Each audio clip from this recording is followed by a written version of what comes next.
going to check out the Edward Scissorhands movie locations here in Lutz, Florida. Lutz, Florida, just outside of Tampa. We met a guy yesterday, and he's lived here for how long? 15 years? And younger guy, and he had no clue. Like, he knew of the movie, he had no clue that it was filmed just like 20 minutes away from where he lives, which is funny. No, it's gonna be cool. It's gonna be super cool. So a big part of the reason we wanted to do Vanlife, being huge movie nerds, was to check out cool movie locations. This will be a regular theme going forward, but we'll be split 50-50 between regular Vanlife and movie locations.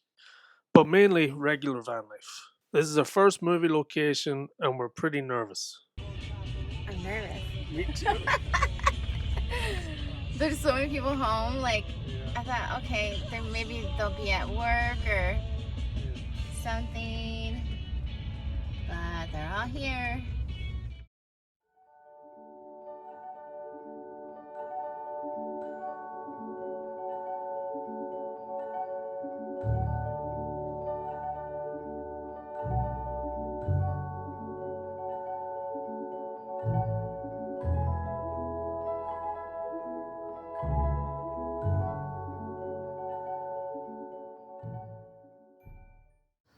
So today on our Vanlife adventures, we find ourselves in a town called Lutz, Florida, just outside of Tampa. And if you can imagine standing here about 34 years ago and looking at these houses around here that were all painted beautiful pastel colors, all colorful, finely manicured lawns, no trees, much like from today. Topiary, I believe it was called, dinosaur topiary, ballerinas, Loch Ness topiary. And right behind me, where I'm walking here, would have stood a big castle on top of a mountain. And if you can imagine that, then you're standing in Tim Burton's world of Edward Scissorhands.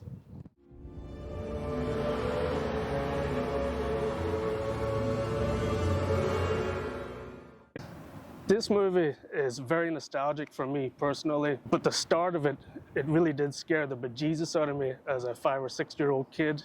You know, you have Winona Ryder telling her grandchild at the start about the haunted castle on the hill and how a man lives up there with scissors for hands, all alone, and the camera kind of pans back to him watching out over the sleepy little colorful town. And you think to yourself, or I did, this is probably not going to end well for the townspeople. And then Peg Boggs decides to go up there alone and sell him some Avon. And when she gets someone up there, he comes out of a dark corner. "Don't go, I'm not finished." And that just sent shivers down my spine, and I just couldn't watch the start of it for the longest time. So I'd always fast forward the VHS until the bit where they're driving down into the town and everybody's happy and the kids are playing and all stuff like that. And so yeah, that's what I had to do for a long time. So this would be the shot early in the movie where we're first introduced to Peg Boggs. And she's walking up the zigzag pathway to go and try and sell Helen some Avon. You can see that this window here has been added over time, but everything else is pretty much the same.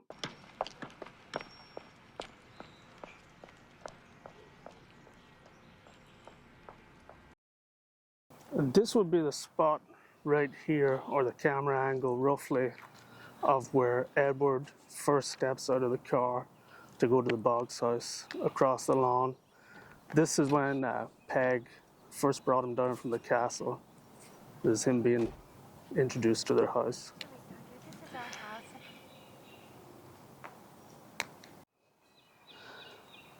And then the camera gets a bit tighter as Edward gets out of the car. And this is a shot you see here when Peg is walking Edward to the front door, bringing Edward into the house for the first time, walking across this lawn right here.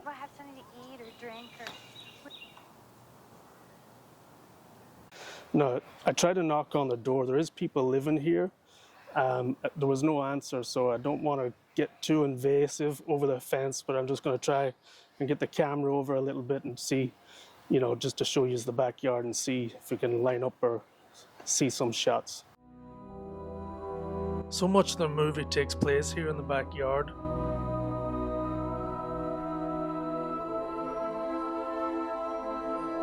You can see they've got a ladder over there, like the one Edward was ice sculpting on.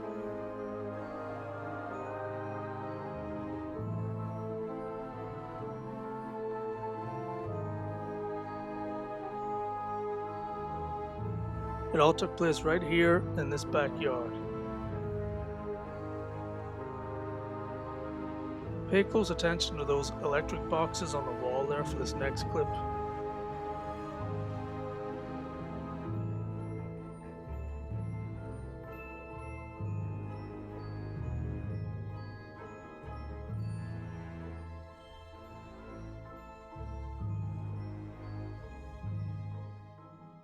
All right, so this is the house where the robbery happened, and this was a really pivotal point in the movie. Once Edward was involved and got roped into this robbery, he took the fall for the rest of the gang, and after that, the townspeople started to look at him even more strange. They started to turn on him, they started to shun him, and let me see if I can line up some shots for you right here of Edward coming out. I'm going to ask you one more time. This is your last warning. Drop your weapon.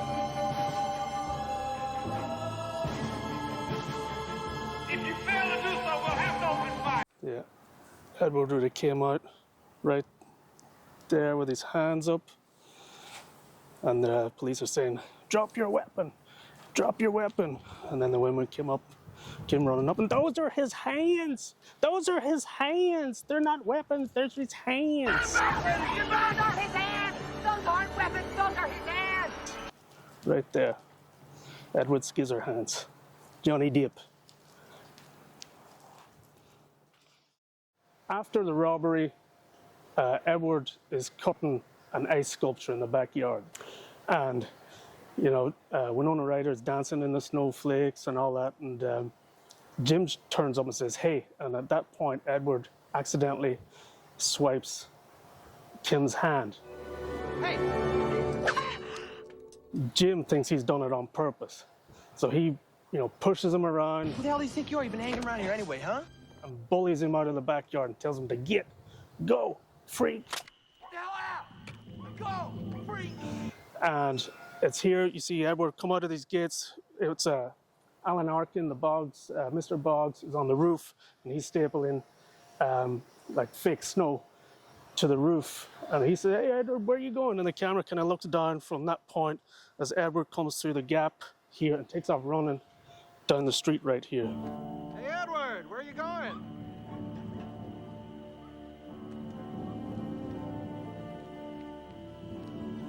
He takes off running down the street, right down here, after Jim pushes him out of the yard and tells him to get.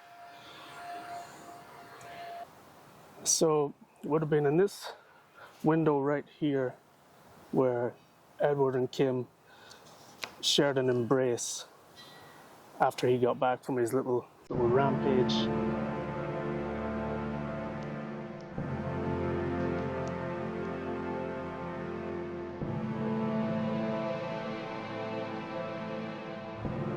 It's at this time where Edward looks down the street and sees the topiary dinosaur tumbling and sees Jim's van speeding up the street to where Kevin is walking.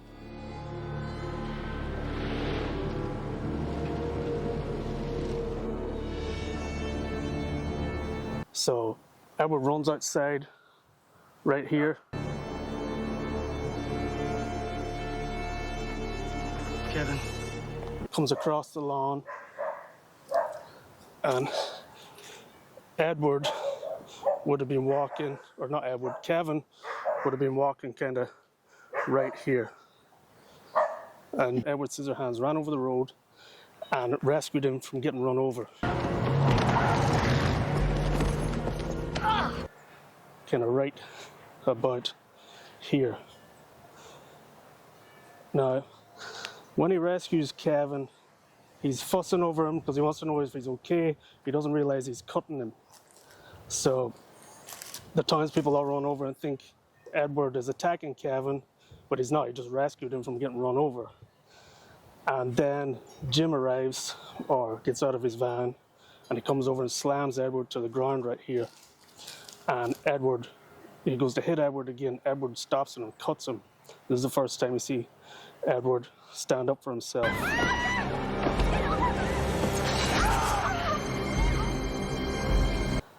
And eventually Winona Ryder comes over and she says to him, right about here, they stand right about here, and she tells him, run.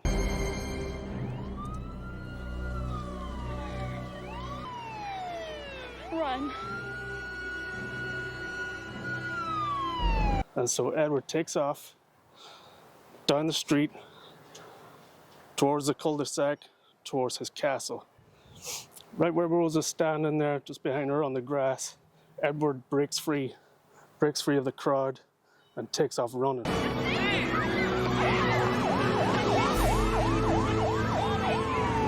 Down here, down towards his mansion on top of the hill at the end of the street.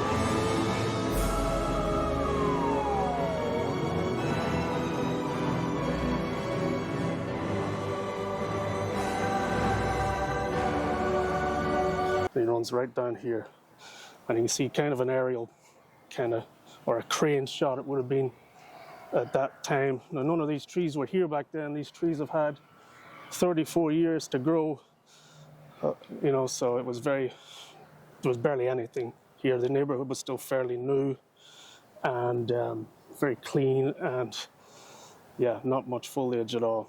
But yeah, he ran down here.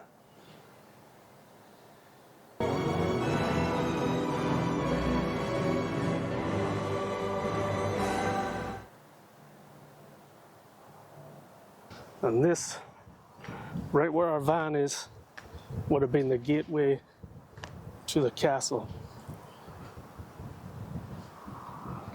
And you can see the nice fluffy clouds today. That's part of another reason why Tim Burton picked this location. And also, right around here, you can see this grating over here, or this kind of drain in the curb right there. You can see that in the movie when all the times people congregate in this area right here, and the cop car is just about where our van is, and you can see this grating or this drain right here when the cop car starts to take off. So the gates would have been kind of right about there, right where our van is. That would have been the entryway to the castle.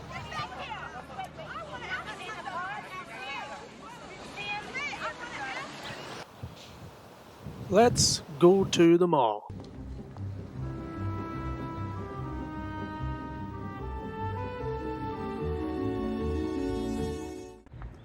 And this is about the establishing shot of the mall we see in Edward Scissorhands.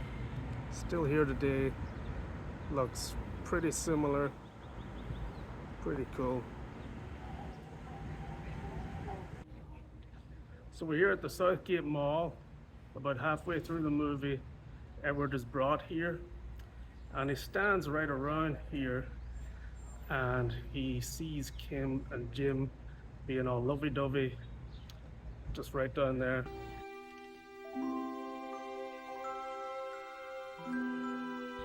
And he stops and stares at them, and I often thought what he was thinking, or wondered what he was thinking, and maybe he was thinking, that's how couples are supposed to be, and maybe he'd want a piece of that. He just didn't want a piece of that with Joyce. So I'm standing right now where Jim's van would have been parked, and the shot is looking through the van door. The shot is from inside the van looking out of the van door, and again, these pillars, the brick pillars, I think the green poles are still inside them. I think just added the brick for extra bracing. Looks like the mall went over some renovations over the years. But Edward would have been standing right in between those two pillars right there. Right in between those two pillars, and looking at Kim in the van.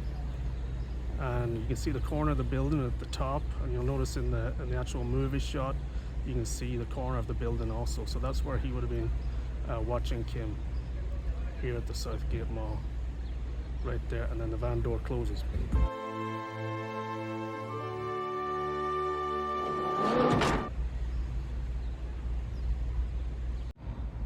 So it would have been about right here where Edward and Joyce are walking to the salon. Aren't you excited? Oh, this is just so thrilling. Wait till I show it to you. It's just perfect. It's just what I've been looking for.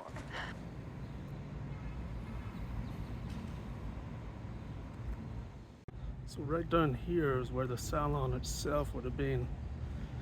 Unfortunately today it's been closed up. It looks like they ripped the windows out and they put in this wall right here, and I think it's part of a yoga studio now. But here is where the glass windows would have been, and if I come round right about to here, a bit further, if I could be about 10 feet back inside the store, this would have been the shot where Joyce is showing Edward the pictures on the wall. Row of new cosmetics. And all along this row here. Peg could sell cosmetics. Yeah, sure. And yeah, so just right inside behind me is where it all took place, where Joyce hit on Edward and he ran out of the store right about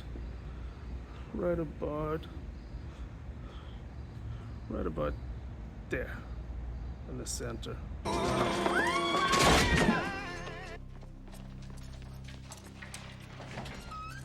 And he went across the street to a restaurant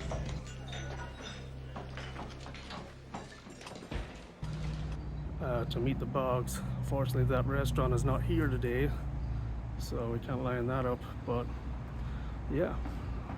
And Jim's van would have been right kind of where that white car is right there. So here we are outside the Edward Scissorhands house. There's a very large car going past. So I wanted to ask Rosa what she thought about the movie and what it meant to her growing up. Yeah, I mean, I was a bit older than you, so it didn't scare me. I was already a fan of like Tim Burton movies anyway, and loved anything Winona Ryder was in, so I was really excited about it. And anything kind of spooky, gothy, quirky like that is right up my alley. So I fell in love with the movie right away. I watch it every year. For me, it's like a Christmas movie. I get like Christmas vibes from it. So I like to watch it, around the holidays. And it just, I don't know, I just love the acting. I love the colors, the set design, everything. The writing is just so good. And yeah, I think it's a timeless movie. So it's one of my faves. Well, in a scene where it shows like an aerial view of all the townspeople leaving for work, and I'm assuming in the morning at the same time, what do you think why did they do that? Yeah, I think for me, I thought it was just kind of to establish that this neighborhood or society is very cookie cutter. You know, everybody does the same thing. They work their 9 to 5s. They have the same little kind of house. But recently I was reading about the movie, and the movie was supposed to be based off of Edward's point of view. So maybe that's what it looked like to him, because he didn't know that world. So all of it was just kind of lumped into one vibe. Everybody drove the same car, you know. It was like very organized. Yeah, very organized, very just, like cookie cutter. Fantastical. I can't think of, a different way to put it. And he was definitely not that. So in his eyes, it was a little bit more amplified. Mm-hmm. Okay. Yeah. And that is all we have for Edward Scissorhands, folks. Please like and subscribe and follow along as we continue to circumnavigate Florida.